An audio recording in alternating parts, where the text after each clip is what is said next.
सार वचन राधा स्वामी वार्तिक भाग दूसरा वचन 226। एक एक को बड़ा कहता है, यानी जिससे जिसका स्वार्थ है वह उसी की तारीफ करता है, पर इस तारीफ का एतबार नहीं है। यह ऐसे है जैसे गधे का रेंकना कि शुरू में तो खूब जोर से बोलता है और आहिस्ता आहिस्ता कम हो जाता है। जिसका यह हाल है उसकी प्रीत का एतबार यानी भरोसा नहीं। प्रीत उसी की सच्ची है जो शुरू से आखिर तक एक सी रहे। वचन 227। जब से यह जीव पैदा हुआ है तब से काल इसके संग है।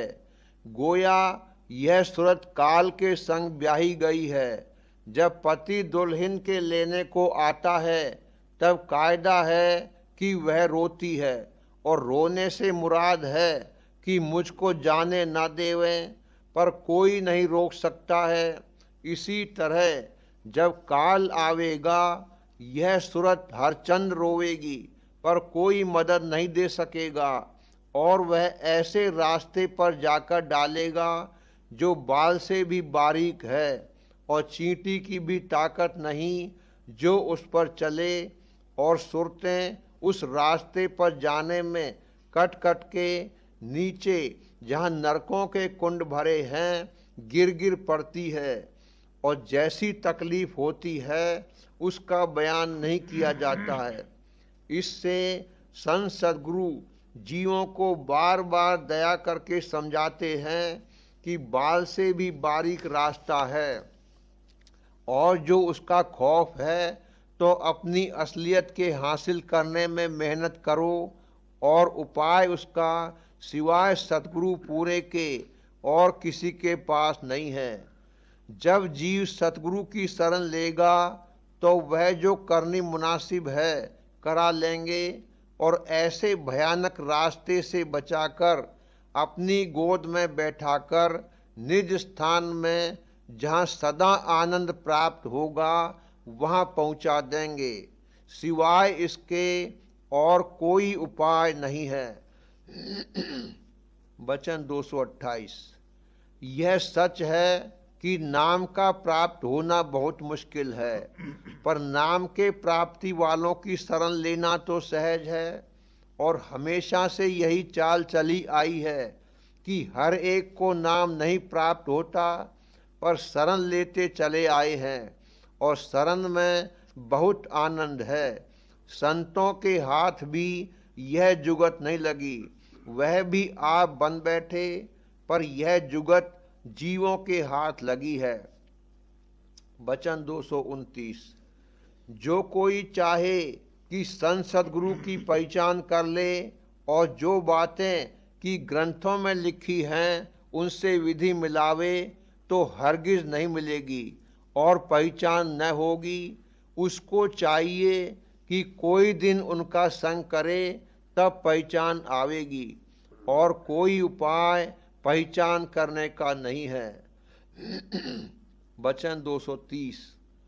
जिसने नरदेही पाकर आत्म तत्व को जो इसमें असल यानी सार वस्तु है न पाया, और संसार के भोगों में इस नरदेही को खोया, वह जीव पशु हैं।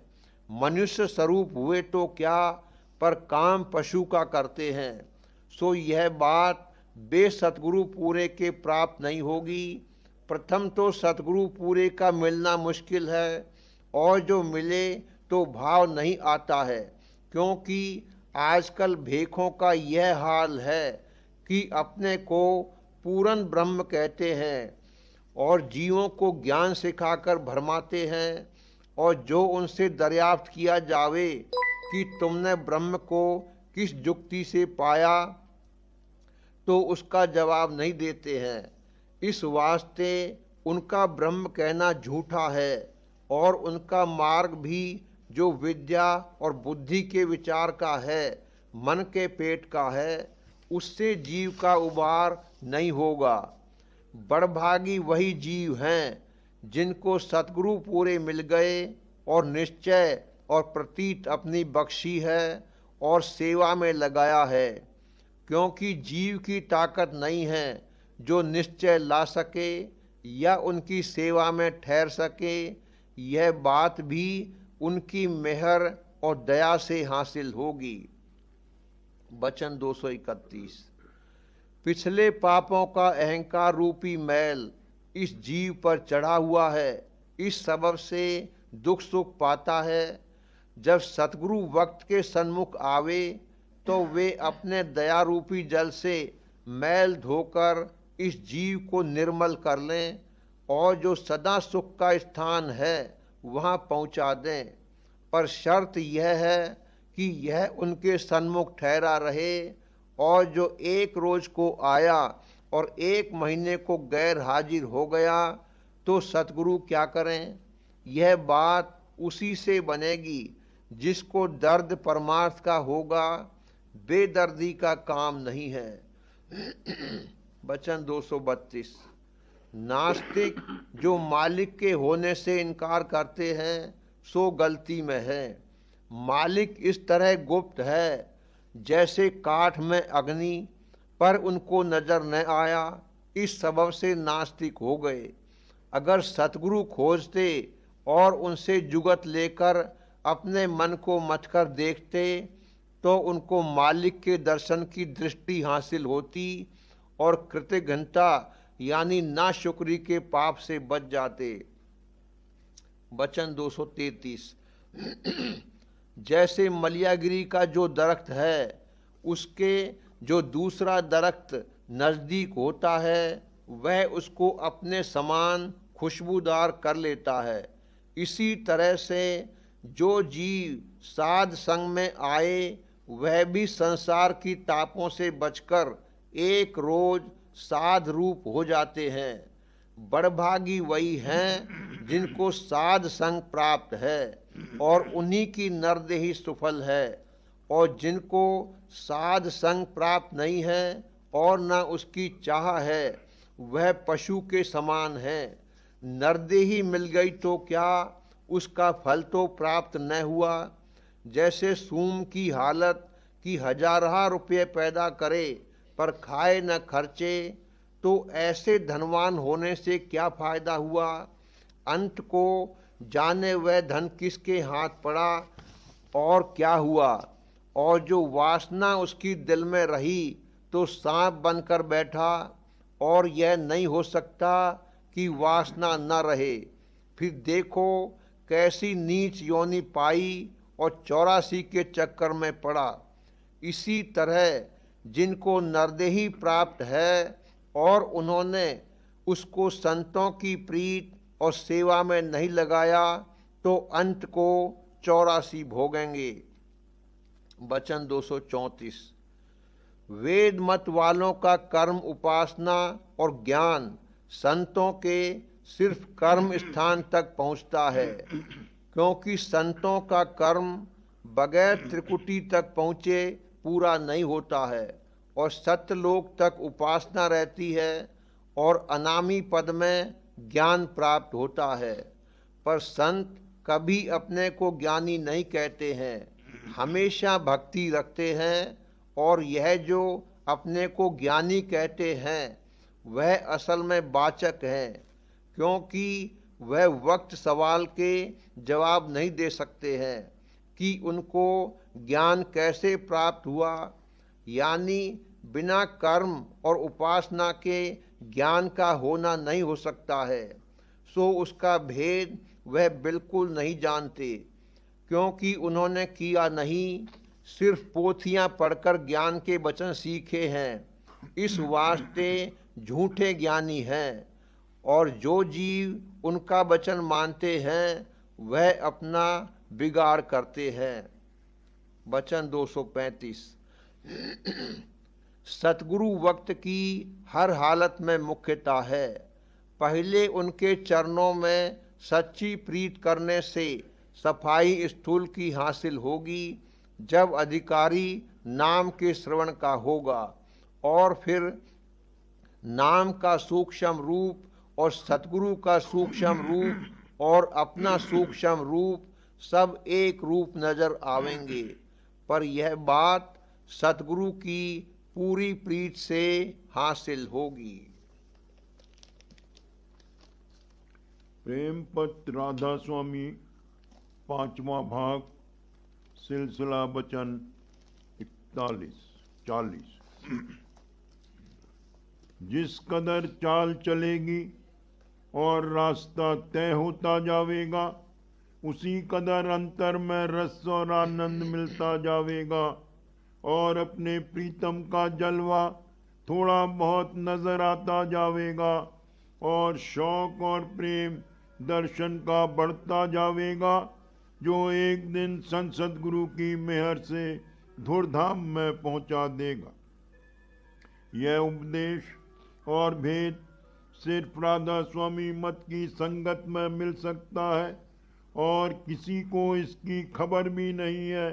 इस वास्ते सच्चे परमार्थी जीवों को जो अपने मालिक से मिलना चाहते हैं, मुनासिब है कि राधा स्वामी संगत में शामिल होकर अभ्यास शुरू करें और प्रीत और प्रतीत चरणों में राधा स्वामी दयाल के बढ़ाते जावें, तो एक दिन काम पूरा हो जावेगा। मालूम होवे कि दुनिया की मोहब्बत चाहे जिसमें गहरी से गहरी होवे, नाशमान और अंत में दुखदाई है और बारंबार संसार की तरफ झोंका देकर जन्म मरण के चक्कर में डालने वाली है और सच्चे मालिक के चरणों की प्रीत दिन दिन बढ़ाने वाली और रस और आनंद देने वाली और जन्म मरण और कष्ट और क्लेश से छुड़ाने वाली और परमानंद की अमर धाम में प्राप्त कराने वाली, यानी सच्चे और कुल मालिक से मिलाने वाली है। इस वास्ते सब जीवों को, चाहे औरत होवे या मर्द, लाजिम है कि इस दुनिया में जहाँ अनेक तरह की प्रीत कर रहे हैं, थोड़ी बहुत प्रीत साथ प्रतीत के कुल मालिक राधा स्वामी दयाल के चरणों में भी लावें और उसको संसद गुरु और प्रेमी जन के संग से बढ़ाते रहें। जो कोई मालिक के चरणों में प्रीत सिर्फ इस कदर समझ लेकर कि कोई मालिक जरूर है करेगा, वो प्रीत बढ़ेगी नहीं और न उसको कुछ रस और आनंद उस प्रीत का मिलेगा। सिर्फ टेकियों के मुआफिक वास्ते अदाए रस मुकर्ररा के थोड़ा बहुत निश्चय हो जावेगा कि ठीक ठीक व्यवहार और तीज त्योहार को कुछ भेंट पूजा या खर्च मालिक के नाम पर करे, लेकिन उमंग और प्रेम नहीं आवेगा और न प्रेमी जन और संसद गुरु की कदर या तलाश मन में पैदा होगी। इस वास्ते वो प्रीत मामूली तौर पर जिस कदर की आम लोगों को होती है बनी रहेगी और प्रीतम से मिलने या रास्ता तय करके उसके धाम में पहुंचने का कभी ख्याल भी दिल में नहीं गुजरेगा और न उसका भेद और लखाव मालूम होगा। फिर ऐसी प्रीत का क्या एतबार हो सकता है, क्योंकि जरा से झकोले में काल और माया के उसके डिगमिग हो जाने का खौफ है। इस वास्ते संत फरमाते हैं कि जो कोई मालिक के चरणों में थोड़ा बहुत प्यार लावे, उसको मुनासिब है कि पहले अपने प्रीतम को जाने और पहचाने और उसके धाम का भेद लेकर दर्शन के लिए चलना शुरू करे। तब एक रोज मेला होकर काम पूरा बनेगा। मालिक की जान पहचान से मतलब ये है कि संसद गुरु से मिलकर उसका भेद जाने कि वो मालिक कौन है, कैसा है और कहाँ है, और पहचान उसकी मालूम करके अपने घट में चलकर और चढ़कर उसका जलवा और निशान अपने अंतर में देखे, क्योंकि जब कुल मालिक सब जगह मौजूद है तो हर एक के घट में भी जरूर मौजूद है, तो वहाँ उसकी पहचान करना चाहिए और घट में ही पहचान मुमकिन है। बाहर जहाँ की वो अनेक गिलाफों में पोशीदा और गुप्त है, कोई उसकी पहचान नहीं कर सकता।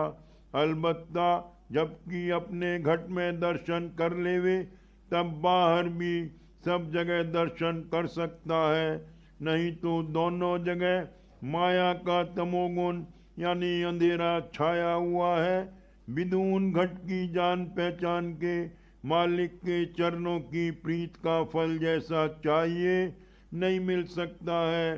अब मुकाम गौर का है कि वास्ते उद्धार और कल्याण जीव के किस कदर जरूरत संत सद्गुरु और प्रेमी जन के संग और सोबत की है, क्योंकि बगैर उनके सत्संग के न तो भेद मालूम हो सकता है और न जुगत चलने की दरियाफ्त हो सकती है, और न दया और मेहर जिसकी मदद से चलना होगा प्राप्त हो सकती है।